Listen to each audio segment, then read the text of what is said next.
I work as a SEND Casework Officer for St Helens Children and Young People Services. The overall purpose of my role is to support children and young people, their parents, and also the education setting that they attend throughout the time that they have their EHCP.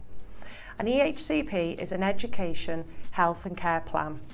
An EHCP can last from its issue until the time that the child leaves education or until the age of 25. The purpose of an EHC plan is to ensure that special education provision meets the special educational needs of the young person or child.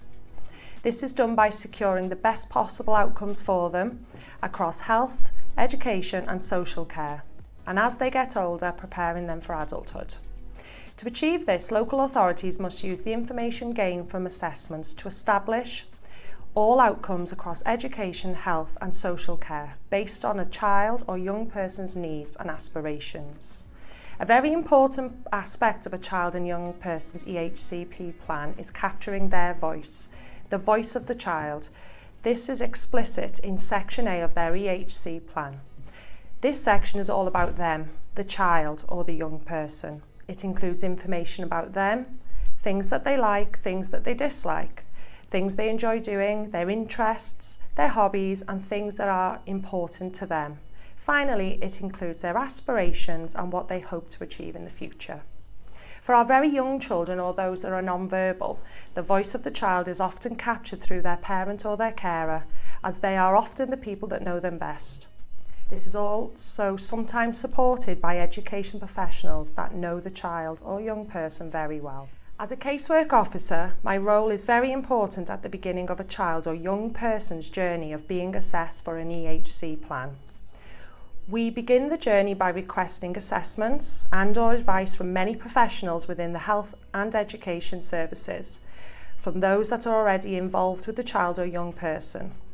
We will also request new assessments from educational psychologists to support us in attaining a complete holistic view of the child's strengths, their needs, and what outcomes and provision are required to match each child's specific and individual needs. This initial part of the process is key and is vital in enabling us to capture all the information that we need to determine whether the needs of the child go beyond what can usually be provided within the resources available in education.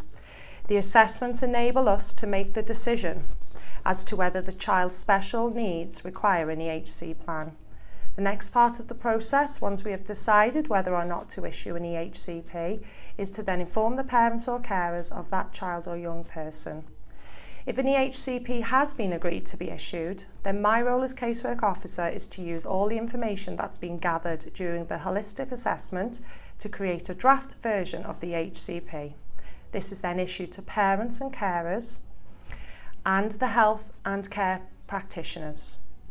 Parents then have 15 days to respond to this draft document to inform us as to whether they agree or disagree with its contents. It is really important that we get a child's EHCP correct. Once we are all in agreement with the plan, it is then reissued as a final legal document. The final EHCP then supports the child in their education setting to ensure that all their health, education and care needs are met through very strict outcomes and provision that are also outlined within the plan. A child's EHCP is reviewed at regular points throughout their time in education and beyond. These reviews will take place annually or every 6 months if the child is under 5 years of age. It is really important at an annual review that all their outcomes and provision are carefully looked at and any amendments that are needed are discussed at this stage. It is also important that everyone is involved and is included in the EHC review, including the child or young person, so that their view and voice continues to be heard, the parents and the carers of the young person, and also any educational healthcare professionals that are involved. If any amendments are needed to the details within the plan, then these will be made and an amended plan will be issued. My role is to continue to support all of the young people and their families as their journey continues.